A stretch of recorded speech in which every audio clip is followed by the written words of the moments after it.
American Dream is here. MIKADO, co-founder and CEO at PandaDoc, DAIRIS ZARINS, Director of Operations at Printful, moderated by KALAEV, Head of Acceleration at IIDF. Well, hello, everybody. It is great to see you all here. It's been an amazing emerge so far, and we're going to keep things going with our last session before we get to the awards and closing. Talking about the American Dream, how tech products born in the New East gain success on the US market. We are going to hand over to moderator DMITRY KALAEV, Head of Acceleration at IIDF, and he's going to talk to you about two brilliant success cases born in the New East, PandaDoc and Printful. So, DMITRY, over to you. Hi, everyone, and welcome to our panel discussion. My name is DMITRY KALAEV. I'm head of IIDF Acceleration Program, and also I'm a partner at IIDF VC. And also we have great speakers today, MIKITA, co-founder and CEO of PandaDoc. I think that everybody in Minsk knew this company.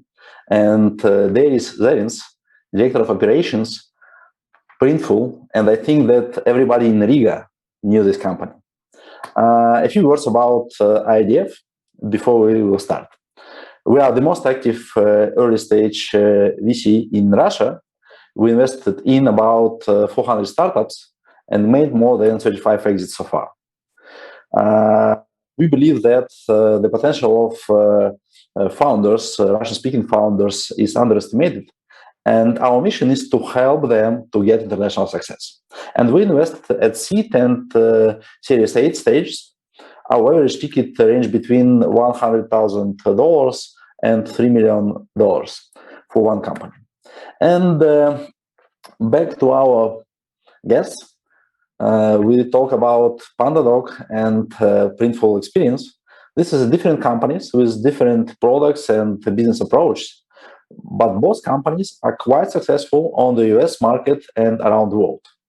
I think that MIKITA and DAIRIS could introduce themselves better than I can.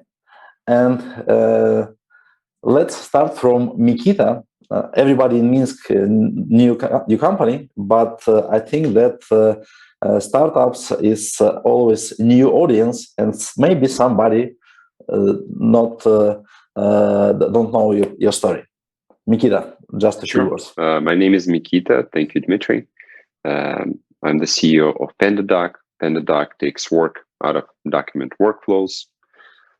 Your company deals with things like contracts, quotes, proposals.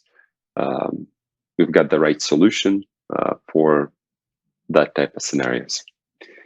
I was born and raised in Minsk and moved to the US for the first time when I was 19, the second time when I was 24, 25. And my story started with the program called Work and Travel USA, and then I guess continues on with PandaDoc.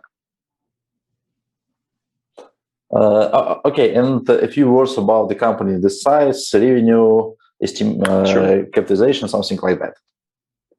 Of course, we don't disclose the revenue. However, we're approaching about 600 employees, 580, 590, something like that. We have offices in, I guess, we used to have offices in the US, Belarus, Ukraine, and now many more locations, Philippines, Portugal, Poland, and so on and so forth. I hope that gives you, we serve close to 29,000 customers. Most of them are small businesses. Most of them are based in the US. However, there's a decent international footprint, and there are quite a few larger enterprise accounts. So that should give you an overview of the scale of where we are today. Okay, thank you, MIKITA. DAIRIS, please introduce yourself and a few words about Printful. Yeah, sure. So I'm DAIRIS, Director of Operations here at Printful. I've been with the company for a little bit more than 5 years now, but I started with Draugen Group, which is the IT hub in Latvia that Printful also came from. And I worked with Draugen Group before Printful for about 2 years. So I've basically been with the group of people that developed Printful since the early days. So Printful is an on-demand printing and warehousing company. We print and fulfill all kinds of customizable products for e-commerce stores, and we fulfill those products on their behalf. So basically, what we like to say, what we do is we help people follow their passion and turn ideas into actual brands and products.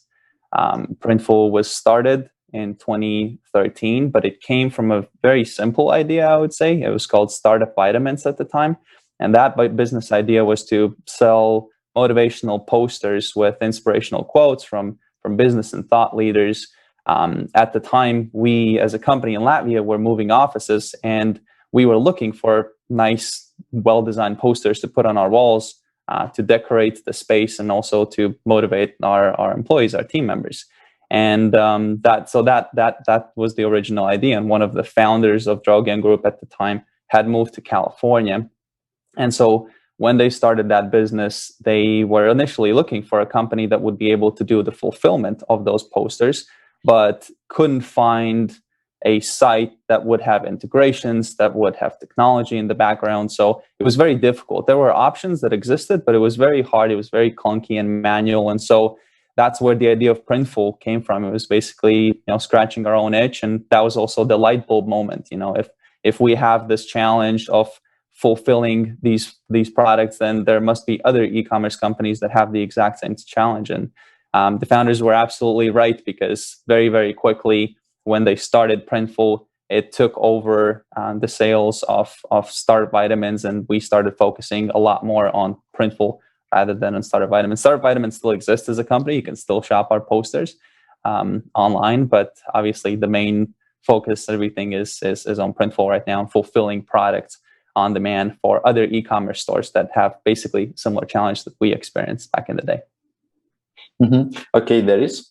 I hope you wear T-shirts from your company. Yeah. This was produced by. And let's talk about the US market. How to make first steps, how the user behavior differs from the other market, what the main pitfalls and hotspots when you come to this market. Mikita, maybe we start from your answer. Sure. I mentioned that my story, American, as you call it, American Dream, started with the Work and Travel USA that allowed you to come to the US and spend a few months working random jobs. And the first business that I launched in the US was a small web design shop. I subletted a room from a lawyer in an office building and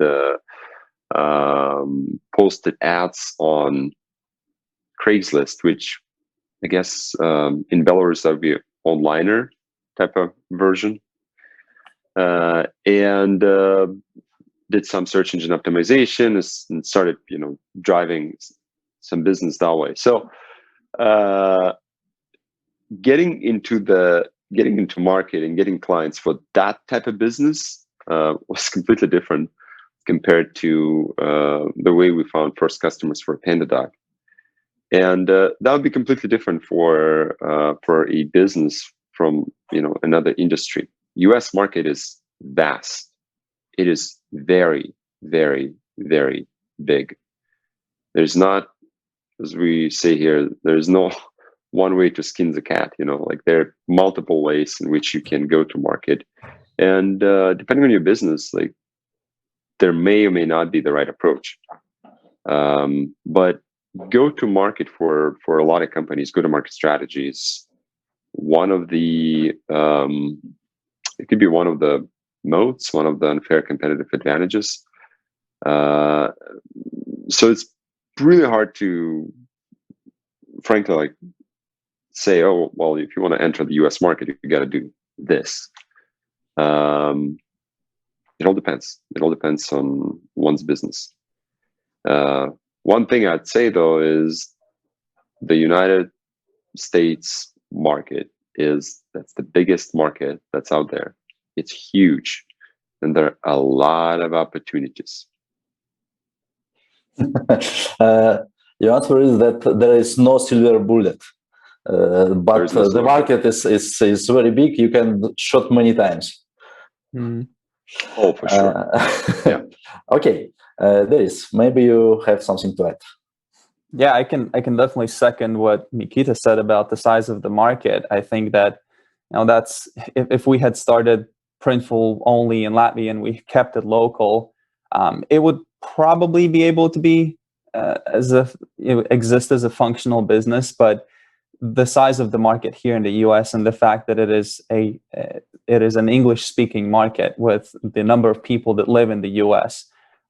It is huge, and that's what makes it easier than, for instance, in Europe, where you have all these different countries that speak different languages. So if you're focusing more on the European market, which we're starting to do right now, we're also adding new languages to our website, and so we're starting to do that. But it is a lot more complicated because you need to have people who speak that language on your team. You need to translate your entire service in those additional languages. In the U.S., everyone speaks English, so your website only has to be in English, and there's a lot of people here. So I can definitely second MIKITA's opinion about this being a really large market. So even a small niche business here in the US could turn into a very large company compared to, you know, some of the smaller markets, for instance, in Europe that you could find. If I had to comment a little bit on, you know, some specific market specifics, in our case, it's obviously a little bit different because we need that physical presence here because we're a fulfillment company, right? So some of the things that impact us a lot that may not be as prevalent in Europe are Cyber Monday and Black Friday, which are the largest shopping days during the year in the US. We see a little bit of increase in orders in Europe as well. So some of the countries are starting to slowly integrate these promotional days into their sales landscape. But in the US, it is massive. You know, people line up outside of retail stores the day before. You know, sometimes they sleep in tents just to be able to get that huge discount. So for us, that's a really big and important day. And there's, you know, quite a few specific things like that are different in the US that you can frankly take advantage of, right? Like if you know of these things and you prepare well in advance, and that's what we help our clients, our customers do as well. We share resources and information on how to take advantage of Cyber Monday, Black Friday, what you should do as an e-commerce store owner in order to be able to profit from these days and these, you know, these specific circumstances that exist in the US. And that is what is your answer for this expertise to search everything by yourself, or hire people who know this on the US market? What is your choice? What is better way from your experience? I think that it depends on your business to some extent, right? If you are purely an app or an online based company, it is probably a little bit easier to get by without hiring local experts or people who speak, let's say, American English. But in our case, it was mandatory, right? Like we need to have physical presence here to be able to, you know, keep up and hopefully one day dictate the pace of e-commerce. Right now, Amazon is basically what's setting the pace in terms of delivery times, and we have to be able to keep up with that because people expect to receive their packages in 24, 48 hours after they place an order online.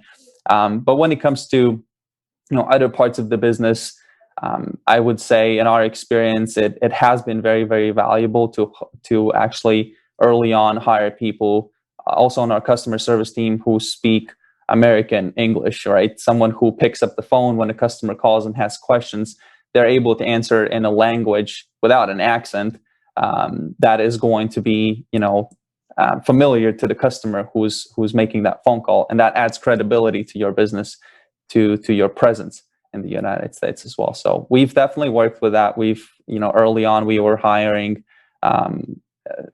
Canadian and American Latvians and adding them to our team as well, and definitely hiring locals as well that to speak language and understand the specifics of the market in many cases as well. That is important.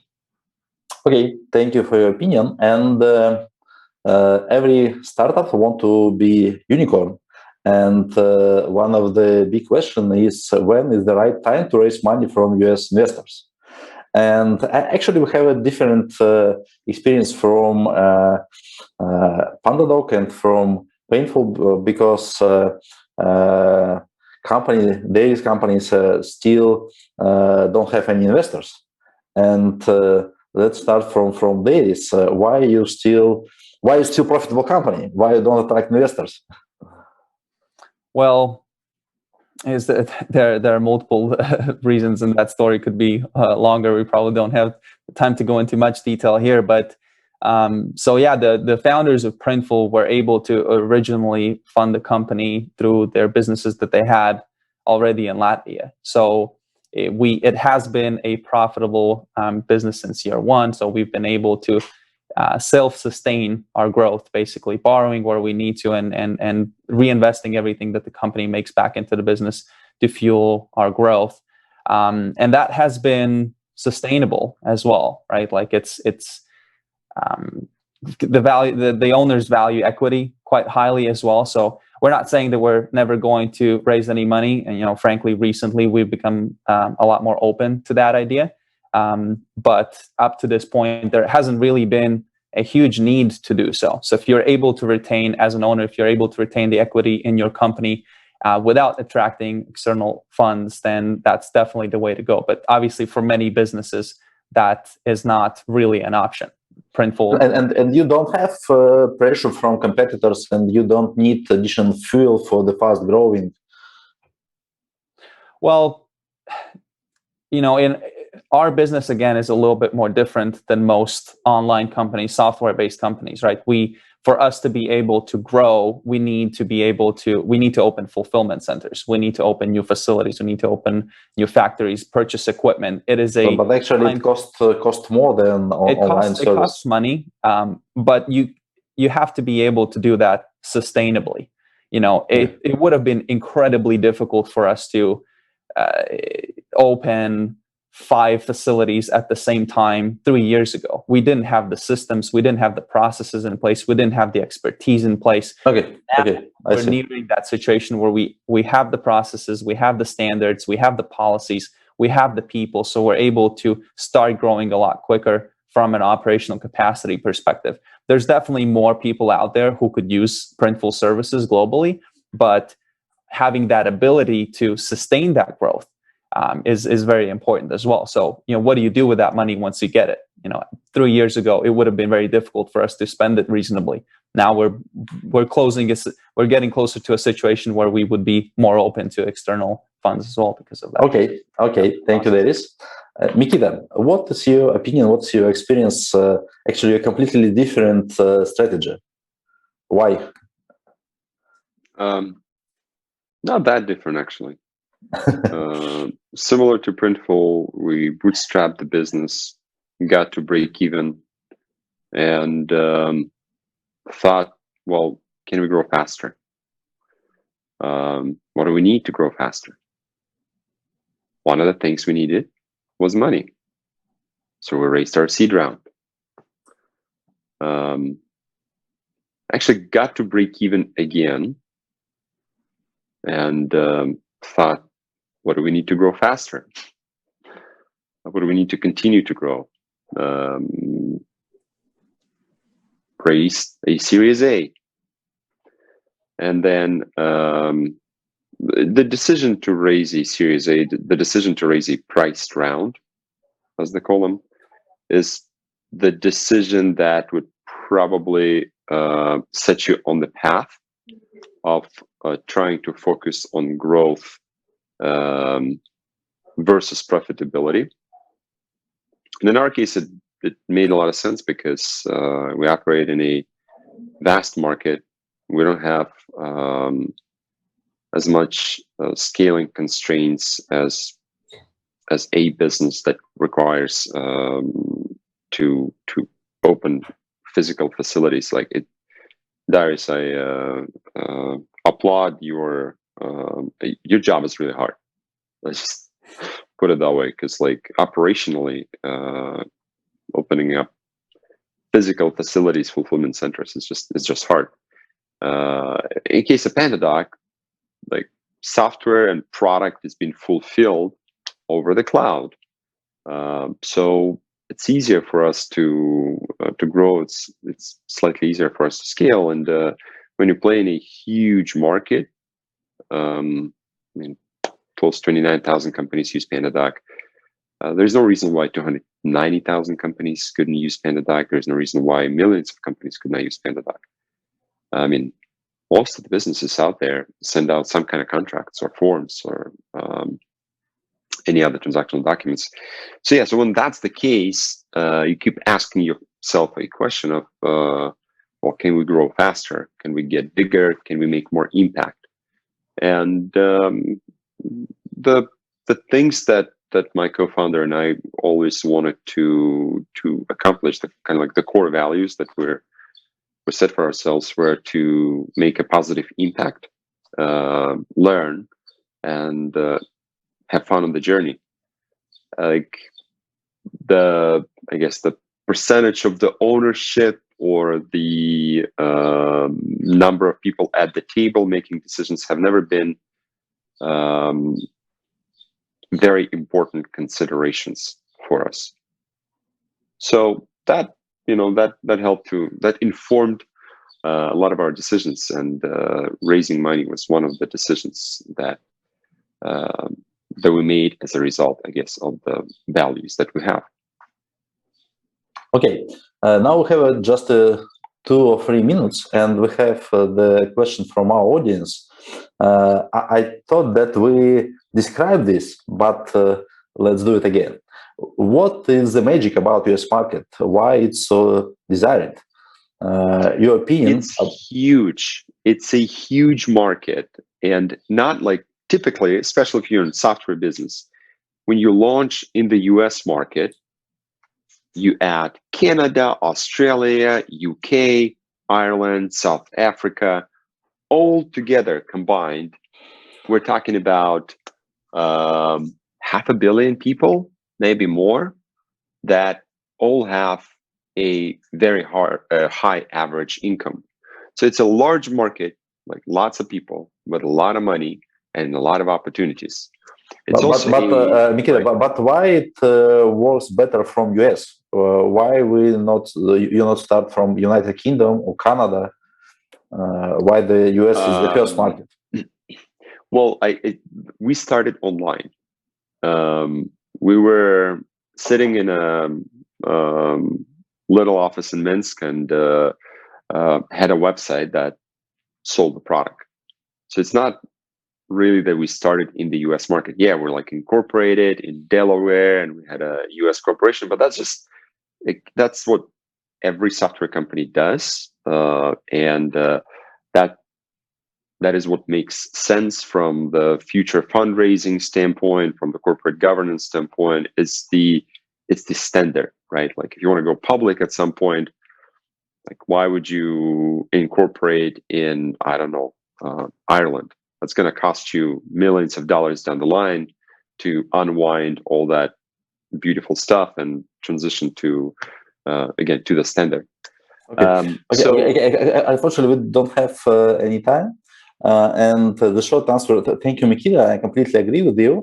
This is the biggest market with one language, with one culture, with one tradition, and with one processes. And it's quite easy to scale in this market, easier than in Europe or other markets. And unfortunately, this is the end of our discussion. But I think that everybody can pin our speakers in LinkedIn or in other way. And thank you. So at this point, I would like to thank our audience and our panelists for the great contribution to our understanding how to become successful in the US market, and why we like this market better than other markets. MIKITA and DAIRIS made extremely important points. And so again, thank you and let's go global. And I back our discussion to the steward. Excellent. Thank you so much. That was an awesome panel. Really appreciate all of you and all of your experience and understanding and knowledge. And I'm sure the audience did too. So now it is that time. It's time to go over to the awards ceremony and the closing of Emerge 2021. So please go ahead and close this session and go into the main stage on Pine and join us there. We're going to have a lot of fun over the next, several minutes. So join us at the awards and closing. And thank you once again to all of our wonderful panelists here.